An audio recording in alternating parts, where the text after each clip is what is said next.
Yun. So, pakita ko lang sa inyo, may nabili tayong windshield visor sa Shopee. Ayan.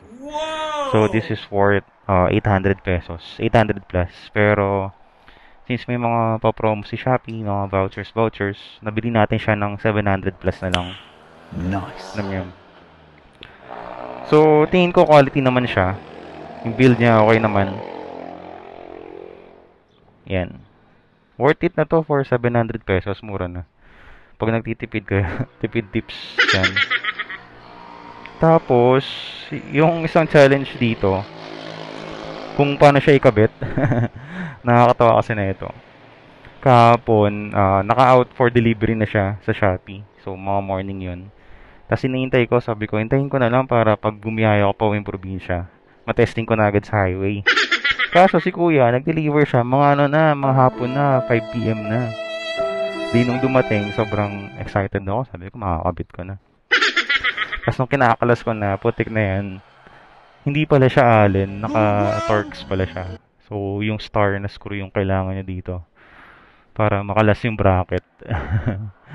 so, sobrang excited ko, hindi ko na na-check na yun pala yung kailangan.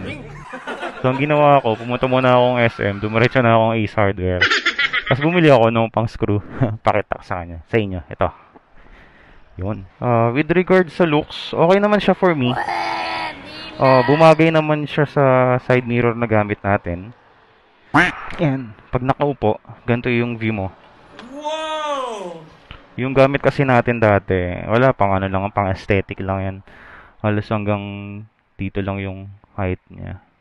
So, yung difference ito, mga parang isang dangkal yung difference. Ayos naman siya. Hindi naman siya nakakasagabal tingnan. Yun, point of view mo. Tapos, vibration. Pag hinahawakan ko siya, gumagalaw siya. Tapos, pagka low RPM ka, medyo gumagalaw din. Pero pag mga high speed na, high RPM ka na, stable naman siya.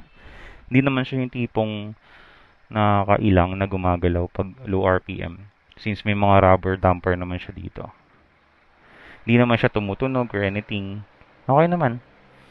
Masabi ko for 700 pesos na windshield or visor. Ano na to? Sulit na to.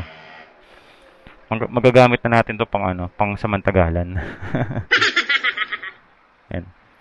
Pero yun, tara sa highway, tingnan natin yung performance naman nito pag high speed run na. Ayun, subukan natin. Let's go! Dito, testingin natin yung high speed run ng bagong windshield natin kung magiging stable ba siya or uga-uga. Tara!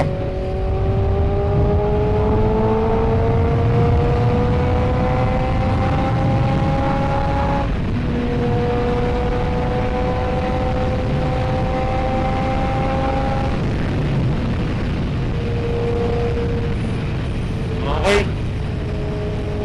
Solid. Sarap niya gamitin talaga sa highway. Makikita mo yung difference pag walang nakalagay. Hindi pala makikita, mararamdaman mo yung difference talaga. Sobrang worth it na to. Usually sa mga ganong speed, na talaga, nagta-tap in na talaga ako para may aerodynamics. Pero yung kanina, medyo relax pa yung natin, body position talaga natin. Yun na nga, pag upo mo pa lang, mapapansin mo na yung difference with regard sa height ng visor. Ito, medyo mahaba talaga siya, hindi medyo.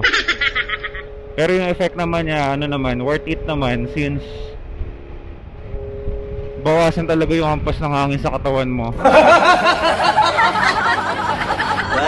So, nabawasan yung hampas ng hangin, ang equal noon, stable ride, mas relaxed riding, hindi ka masyadong pagod. Yan. Ang galing! Ewan ko, cons. Pag sa cons naman, siguro yung looks. Yung iba hindi magugustuhan. Sabihin ba doy, ganyan.